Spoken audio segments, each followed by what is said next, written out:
He who hath ears to hear, listen carefully as we speak virtue, reaching the world through the efforts of the priests, repairers of the breach, restorers of the paths, rebuilding the tents of David. Our home is found at last at the tabernacle of congregation, where we baptize and anoint our nation, performing oblations upon the brazen altar, walking in the ways of the appointed Savior with poise, escaping the noise from Satan and his poisonous nature. Without fail he accuses the brethren, using his weapons of collusion, and then sin comes upon us. And we deserve it, to be honest. We were cursed, cause we honored and were worshipping the gods of this world, and was living lawless, adverse to the written law, without purpose and little knowledge, serving our wicked conscience. Thus, righteous judgment was handed down from the courts of the Most High. A sobering moment, but let's be holy and pure while we endure and ensure life comes forth. Let us hold tight, secure in our roles as we strive, adorned with our robes white and clean. It might seem like the loneliest road, but we stride in hope as the Most High reveals his ideals. And so we exercise patience as well as love, dwelling safe in the seventh covenant, graciously sent the sustenance. Let us exemplify faith through hell and suffering, praying to quell the punishment, waiting on heaven's government to be established, as it was in the Garden of Eden, when Abba had breathed life into creation, and our forefather received the living word. No more are we called prisoners, we live and learn, and study to be approved as the sons of Yahweh, who were lovingly given rules to better build and preserve truth. The bricks surrounding the kingdom are the 7 pillars of virtue. This is a house of wisdom. Shalom.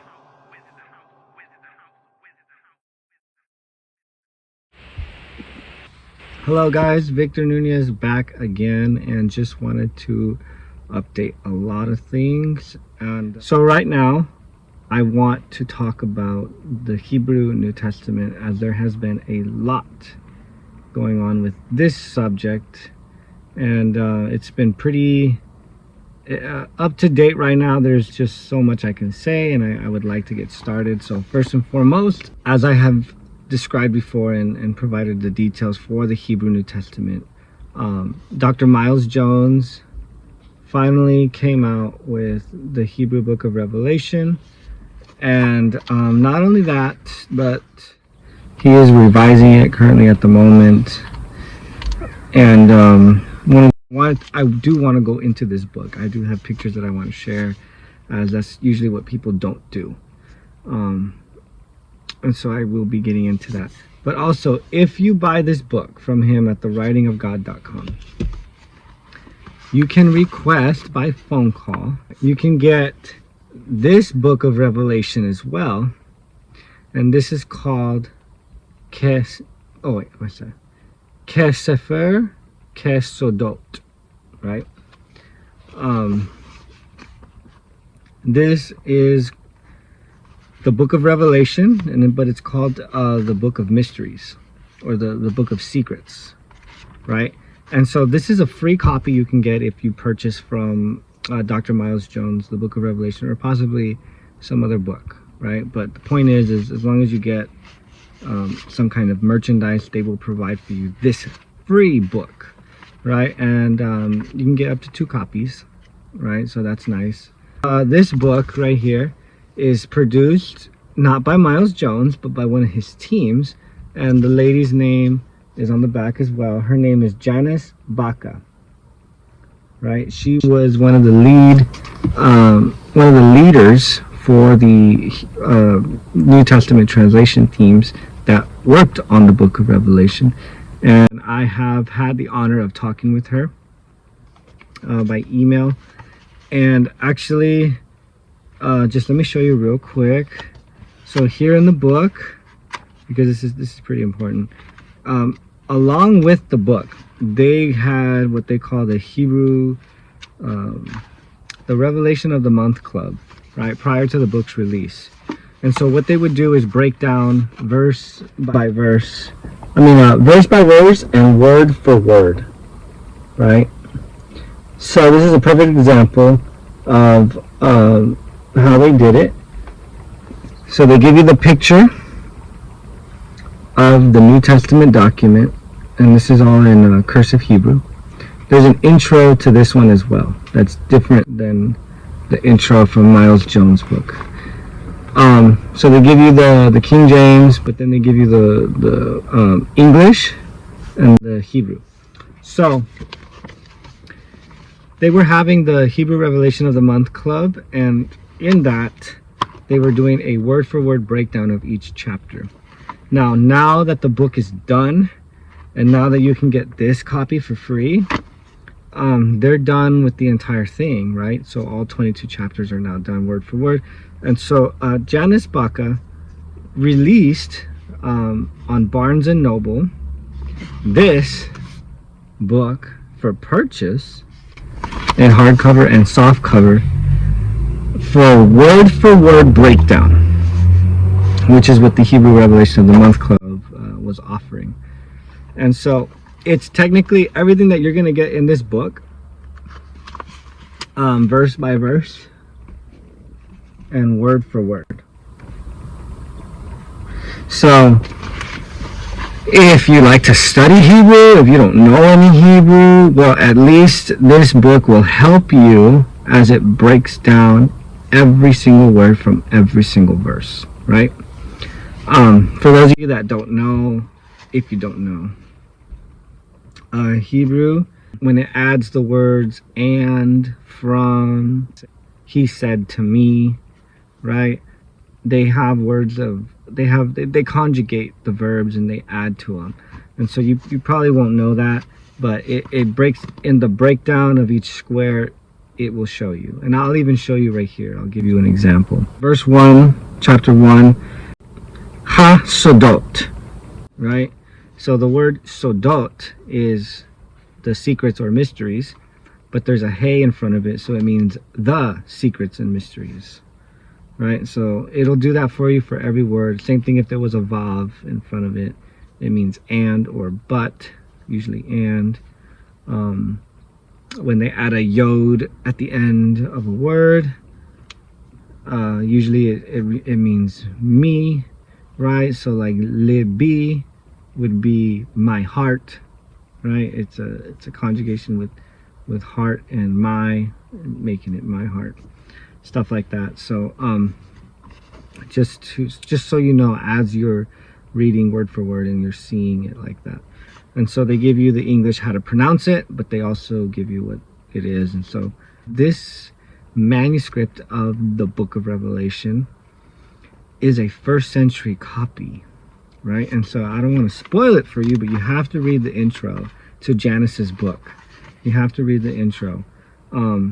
It's in cursive Hebrew, as I've already said. It was found in the synagogue of the Black Jews in the 1800s and has been sitting in the British Library for 200 plus years. So why they haven't translated it and added it to our Bible and update our Bible, I don't know, but here we are, end of times, and we have somebody that is. So I highly recommend this. She was able, instead of doing the free copies, the free copies don't have word for word breakdown, but you can still get them, right? It's still good for you to have and give to other people. But her version that is on Barnes & Noble is the word for word breakdown. So it's 386 pages or 381 pages, because it's going to break down every word, but it also gives you not just the translation of the Hebrew, but also it gives you the Aramaic Peshitta version of the book of Revelation in English, and it gives you the Greek translation of the book of Revelation in English, so that you can see that this Hebrew copy is a 1st century copy, and it's not a translation of a Greek or Aramaic text. It's its own stand-alone text. That's very important. This is a big thing for people to study. Everybody should be excited that it's available. It's only $30 for the soft cover, and it's $45 or $46 after shipping and everything. For the hardcover, I personally like hardcover. But I did want to promote Janice and her work, as I was able to get her to put it out there for everyone to buy, because she was giving out the PDFs for free, right? This book, not only was it free to get in the mail, but she was giving out the entire word-for-word breakdown for free online through email. One of the ministries that helped her was a Project for Truth Ministries, I believe. You could email him and he would have sent you the PDF that I'm talking about. You could have emailed her, she would have sent you the PDF. Now the important thing is that if you wanted to print the PDF, I mean, you would be pretty much on your own, print it at your house, you know. It wasn't a book. It just wasn't a book. Now, I like PDFs, especially if they're free. I have PDFs of other books, but I mean, no. For this, I wanted a hard copy. And so I did have a company that I know that can produce a PDF into a book for you. However, it was very expensive. Depending on how many I buy, it was between $61 to $86 per book.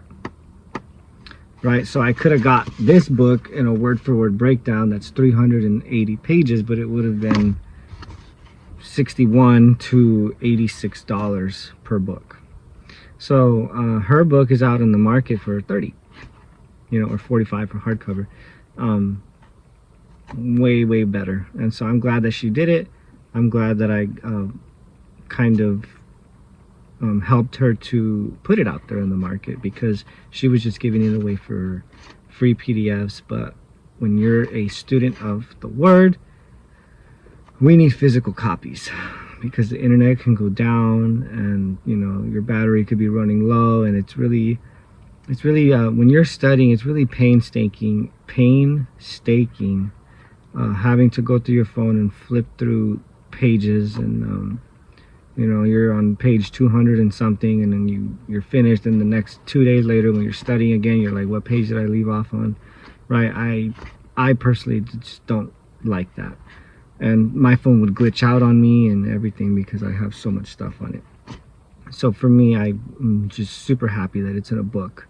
I'm super happy that it's out there, and I encourage everybody to go buy it on Barnes & Noble. And it's got this copy too. This is the name of it, the Scroll of Mysteries, and you can look up by Janice Baca. It's going to be this big, 8.5 by 11, right? It's going to be a big book. So and it's going to have, just like this one does, it's going to have the pictures of the manuscripts chapter per chapter, and word for word breakdown, and then give you the 3 translations: the Hebrew of what you're seeing, and also the Greek and Aramaic from the other texts that we know of. That was a lot. So thank you, Janice, for producing the book. It definitely saved me a headache of trying to spread it out, because I when it comes to this stuff, I like to give everybody their spot. I like to give everybody credit that deserves the credit. I don't try to take it from myself. I don't try to, you know, kind of like know it all, or you know, and this Hebrew New Testament stuff, it's not really heard of. It gets a lot of slander. And so when somebody produces good quality work, it takes a lot of time, and we have to get it out there. Once it's available, we have to get it out there. We need everybody to support. We need everybody to study, and we need to have this. Oh, well, she already did. She has it documented so well, as you can see in the pictures that I can share right here, of just chapter by chapter, word for word. It breaks down that this document is from the Second Temple period, because of the way that it is written. right? It has certain abbreviations and it uses certain Aramaism, words and all that. The only thing is that the interesting thing is that John's name is Greek spelled, like it has an S at the end, so it's not Yochanan, it's Yochanos, right? So interesting. I don't know why, but what is better is when you do have Miles Jones' book up here, right? The intro to this book will tell you all about the manuscripts, and so this is probably one of the most important when it comes to the name of Yeshua, with the name of Yeshua. And so this part is really important because each manuscript, or all the manuscripts that have the name, they all spell them different, because a lot of us in the Hebrew roots like to argue about, is his name Yahusha or is it Yahshua, right? Or Yeshua. And so you get the people that like to leave the vowels and the people that disregard the vowels, right? And the vowels are what make it sound yeah versus yah. But it's just really cool that he gives you the percentage of how the name of God is spelled and Yeshua's name, right? So most of the time Yeshua's name is spelled Yeshu without the ah, but there's times where it is spelled with the ah, with the ayin at the end. And then there's a weird one where it has an S at the end, right? Or was it S or an aleph? Yeah, a shin at the end. Yeshuas. Weird. HGC Vatican EBR 100. I don't know enough about manuscripts. Maybe that one's authentic. Maybe it's a backwards translation and that's why it has that. Right? That's usually what people conclude when there's like a Greek spelling influence on the Hebrew, is that it's a backwards translation. Which some of this one has, the Cochin, but it is clear that it is not a backwards translation. It's just clearly not. So that just kind of gives you more background on the writer, on how early Hebrew was influenced or could have been influenced. I mean, if we didn't have a word in English, we would just spell it out in whatever word the languages that we're talking about it in. And so if there wasn't really a word for Asia, then in Hebrew, if Asia is the same in Greek, then in the Hebrew they're going to spell it Asia. Aleph, what is it? Aleph, Samek, Yod, Aleph, right? Asia.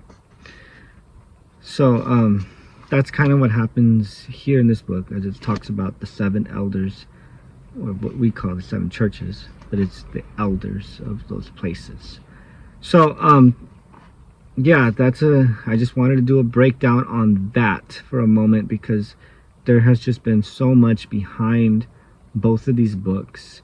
There has been so much study behind the New Testament, that if I leave any details out, then people come out and criticize that the project is false from the beginning, right?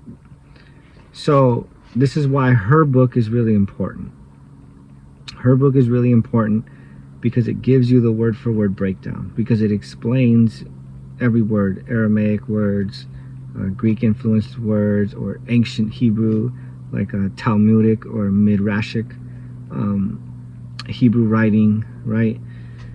All of that stuff we would expect from a 1st century document. Now, as the years go by, there could be another authentic copy of the book of Revelation where it takes out all the Second Temple writings and modernizes it, kind of like how we would do to a King James Bible.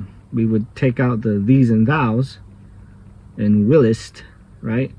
And just put, you and they and you will instead of willist, right? We would change it and modernize it. And so I believe that's what happens as well to certain Hebrew manuscripts, as they're not all going to be 1st century copies or copies of 1st century copies. But this one was. And that's what's really profound about it. Also, there is a Cochin Matthew that is believed to be a 1st century copy, or at least half of it is from a first century copy. I was reading the intro. I don't really remember because there's so much to remember here. But I can leave the links for you to download them both. Or how else can I share them? I can probably share them by email. I'm going to try to leave the links just for you to download the PDFs though, because I don't want to be talking to anybody. So I'll try to leave that here in my description. And moving on. So get on board. Thank you for listening. Thank you for watching. Please get on board. Support the project. Spread the word. Buy one, buy two, buy three. You know, they're definitely going to be a lot cheaper than what I was getting them for. I could buy two and for less than what I was getting them for buying one. So I'm really excited about that. Share with your family. Share with your friends. Share with any messianics that you know. The critics, you know, they're going to be all over this. They're going to just fight and fight every single time because they like how the New Testament is Greek. They will fight for that. I don't know why. But this book was very well done. Very well done. Very well documented. The pictures are crystal clear. You know, I understand that some of us would not ever read cursive Hebrew. So it's just good that we have people that can. But yeah, overall, just praise God that this is one of the books that is already done. You guys already know that I have Dr. Al Garza's New Testament copies. That is cursive Hebrew as well, right? And I believe this is from the book of Revelation. This might be the same one that they are copying from. Now, Miles Jones' brown book, the one right here, this one is not from one document but several, right? It's a blending of the documents. And so the thing is that he did not add the Hebrew behind his translation, which I thought that he would have. But it's also very nice because he does add notes in here. 9/11, there's something very interesting here about Apollyon, that he also has a name in the Roman tongue, which is Terminus, right? I thought that was very interesting. When I was doing my, when I was studying this one with Janice's book, you know, there's so much to point out, even about the angels. He explains in here the four living creatures. They were called Beili Chaim, right, which means living lords. But in the Janus copy, it doesn't call them that. It calls them Hayot, right? The four Hayot, living ones, right? That's the plural in Janus's copy of the New Testament, the big white book. It uses Hayot just like Ezekiel does. And Dr. Miles Jones, the one that he prefers is Beili Chaim. And so he documents that and puts the notes under the verse for us to know that. And so I go in there and I always write it in. I always add his notes to Janice's book and vice versa. Break it all down. Go in-depth study. And so yeah, so thank you. I just wanted to get all that out. Hope it wasn't too sloppy and all over the place. But yeah, God bless you guys. Buy the books. Spread the word. Until next time, shalom.